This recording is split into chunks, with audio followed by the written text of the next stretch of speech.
Welcome back to another episode of Crap Gamer Reviews, and today I'm going to do a fantastic video that I'm sure you're all going to love, or possibly hate. Probably hate, let's just be real about it. But at the end of the day, I'm going to do what I'm going to do and talk about some cool videos. Now, listen, I love gaming. I think gaming is fantastic, but it's clear that right now, the video game industry is in a very much state of flux. Just look at some of the headlines that are going around today.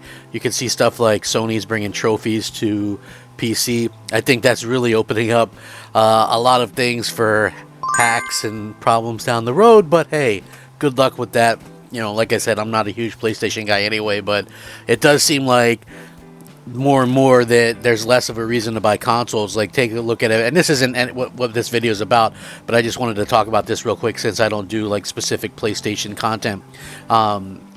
You know, like on the PlayStation side, it's like they're putting eventually, you know, all their stuff is going to be on PC, and they're also trying to sell people a mid-gen refresh every generation now, you know. So people, they're trying to say, okay, well, $1,200, but you know, for that price you can get a pretty damn good PC, play Xbox and PlayStation games. Like, I don't know, it just seems like both Sony and Microsoft are trying to, you know, shrink the PC market a little bit, and I can see that happening. You know, like, there's obviously been people that have left consoles for PC. I never will, because, you know, I just like consoles, you know, plug and play up to my TV, kick back and play.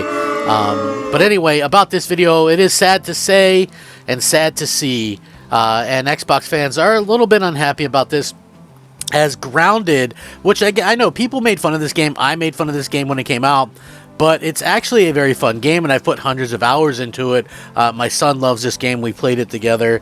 It gets its final update as it arrives on Switch and PlayStation. The fully yoked update brings the game to version 1.4 and adds a large helping of new content, features, and quality of life updates. One of the more notable additions to the game is New Game Plus mode, which lets players revisit remixed versions of the game world.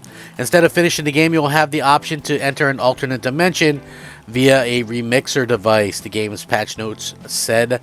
Each playthrough in this mode remixes the yard in a host of ways that'll give you new challenges and rewards.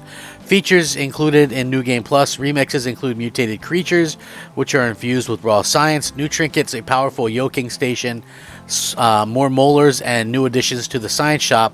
The Switch, PS5, and PS4 versions of Grounded, which were released this week on Tuesday, have the fully yoked content already included day one. As such, crossplay has been enabled, allowing Xbox, PlayStation, and Switch to interact with each other across platforms. Grounded is the third of 4 previously announced games from Xbox that used to be exclusive, going to other consoles. Pentiment was released on Switch, PS5, and PS4 in February, while Hi-Fi Rush was brought to PlayStation 5 last month. Following the release of Grounded on Tuesday, the remaining planned release is Sea of Thieves, which is set to come to PlayStation 5 April 30th.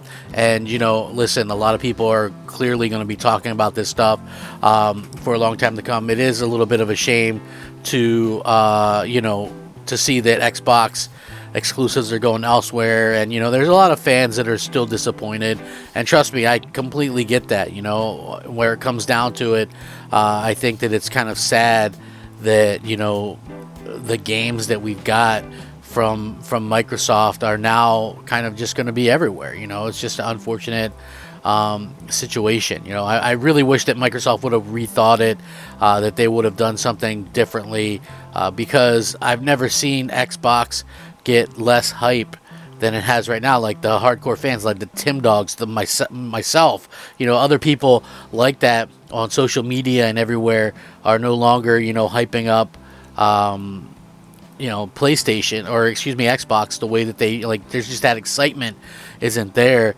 and it's really sad to see, because Xbox was a platform that was really, I thought, kind of primed to make a little bit of a comeback anyway.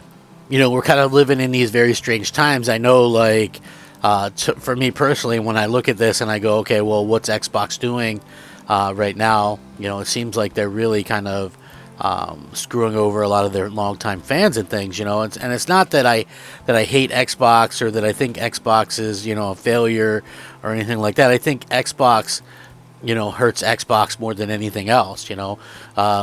When you look at social media and how things used to be, I kind of look at things and I go, okay, well, you know, there's been a lot of changes over the years. And, you know, for me personally, I think that it's pretty sad, you know, console game. And I had this kind of, I wouldn't want to say argument, but I kind of had this discussion the other day on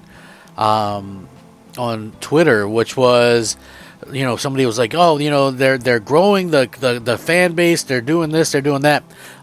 What are they actually growing in terms of Xbox, though? Like, that would be my big question, because it doesn't seem like they're really growing much of anything, you know, because putting your stuff on PlayStation and Nintendo, forcing those players to sign into an Xbox account on those platforms isn't growing Xbox. It's just realistically using the same pool of people. So, you know, again, I don't really look at it as a situation where, you know, oh, it's growing, everything's looking so good or whatever. To me, I just kind of look at it and I say, you know, listen, Xbox is trying to do something, and they're always trying to do something like this, right? Like, I've always kind of felt that, you know, they really that's what they're trying to do, you know. Hey, we're gonna try and get those 3 billion gamers, you know. You know, and I just don't feel like those 3 billion gamers exist, or if they did exist, right, they probably would have been found already, right? Like, I'm not trying to be a dick about it, but it's like, you know, people literally kind of look at this kind of stuff and say, okay, you know, what can we do to help grow gaming? And I get that aspect of it, but I think you have to just realize that these companies like Xbox and Nintendo and PlayStation, there's nothing wrong with supporting and loving consoles, right? That's what people, that's what they're known for, right? Are you going to continue to, are you going to grow that? I think that it's possible. It probably would be slow, but I think any console company, console maker needs to also have mobile in the mix and some form of PC. But I don't think that you have to put everything on everything, right? I think that really dilutes your value proposition, that dilutes what you're trying to do. You know, I honestly feel like what's kind of happening right now is there's like this level of uncertainty, and these companies aren't really sure what to do. So, you know, it's sort of one of those weird situations that we kind of find ourselves in. Yeah, it's a little bit sad that we don't see, you know, Xbox doing as well as they could, especially when people go, oh, well, you know, it's antiquated. You know, it's antiquated to what going by trying to sell boxes is antiquated. And I'm like, the Switch is about to break the all-time record for sales. PlayStation 5 is ahead of PlayStation 4 in sales. The only one that's failing is Xbox. And, you know, I can't say I blame the people, because Microsoft sits there and tells people not to buy their box. Kind of is what it is. Anyway, let me know what you guys think. I will link this article. You guys can check it out. Are you sad to see these games go? In my opinion, avoid them at all costs, so that they don't get any more bright ideas to put more over on PlayStation. So, thanks for watching. Rack 'em up. Crap Gamer out.